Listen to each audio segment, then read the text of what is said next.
This fall, Charleston will be treated to more than a week of world-class authors and speakers touching on some of the most pressing topics of today during the 2022 Charleston Literary Festival. Joining us with details is the festival's spokesperson, Sterling Eason. It's great to have you back. Good to be back. It's been a long time. It's been a while. We always kind of have fun together, so I have a feeling we'll have fun again today. Absolutely. Well, you know, literature here in Charleston, between the Library Society and all the other library organizations, people love to read. Yes. And I think what makes it even more interesting is the fact that you can come face to face with those authors. Well, you hit it. That's it. I mean, we've got setting. So what's more beautiful than Charleston? Right. We have this centuries-long obsession with Charlestonians, with the finer things and big ideas and conversation topics.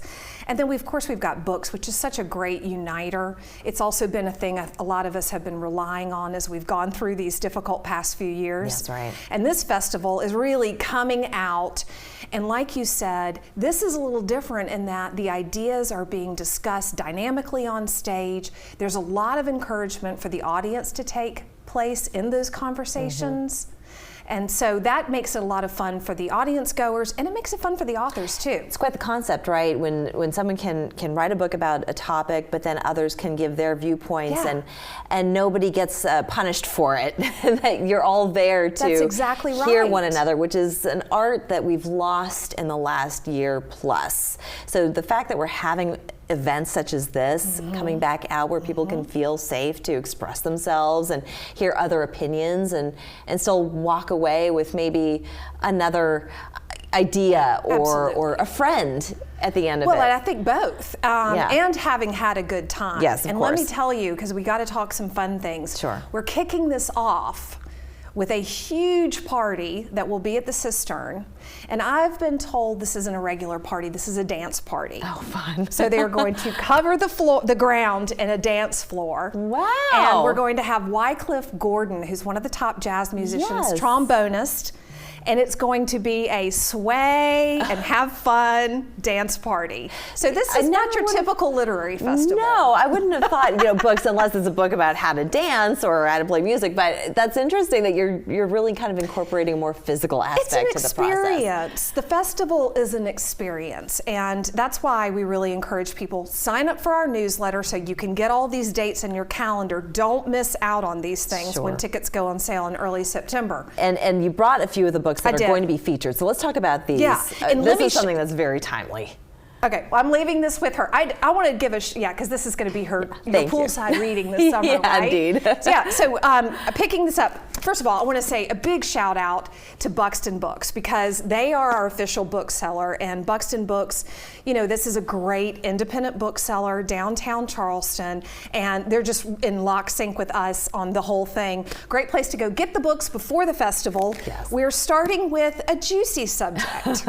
So Tina Brown, as you well know from fame of Vanity Fair and New Yorker magazine, has gone back into the palace after her Diana Chronicles. Wow. And she's figured out, or at least tried to figure out, how did they reconfigure after the bomb blew up in the family? Yes. And where are they at this present day, which I think we all know is still up in the air. It's a mystery. It's a mystery as to who gets along with whom and what dynamics are like in this very famous family. So this sounds like a fabulous read. Really juicy. Yes. This one, I've been seeing this cover actually. Isn't this stunning cover? Yeah, it really is. So tell us a bit more about this. All right, so this is Geraldine Brooks, Pulitzer Prize winner. She writes these layered and thick and complex novels. This is quite interesting. This is a book about a horse from the 1800s, Lexington, who became the America's most famous sire. Yes. So he had a lot of work to do. Yeah. And off the track.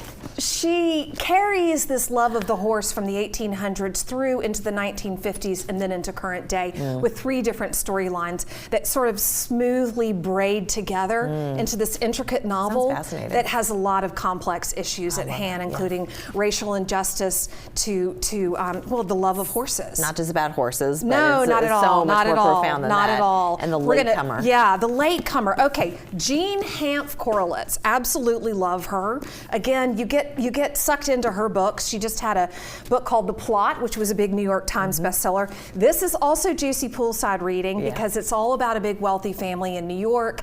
There's a lot of complex generational trauma that happens, but it's also profound and witty at the same time. And each author is going to be here in They're going to Charleston. be here. They'll be on stage. Any of our ticket holders that come to any of these sessions will have an opportunity to interact with them for the live sessions, to meet them at the events that we have in the evenings. And we've got a whole host of other authors that we're going to be sort of trickling out over the summer. So sign up for that newsletter. Please. And what are the dates? November the 4th to the 13th, and it'll be all over downtown in beautiful venues. Thank you so much, Thank Sterling. you. Always great to have you. That's great. We're back after this.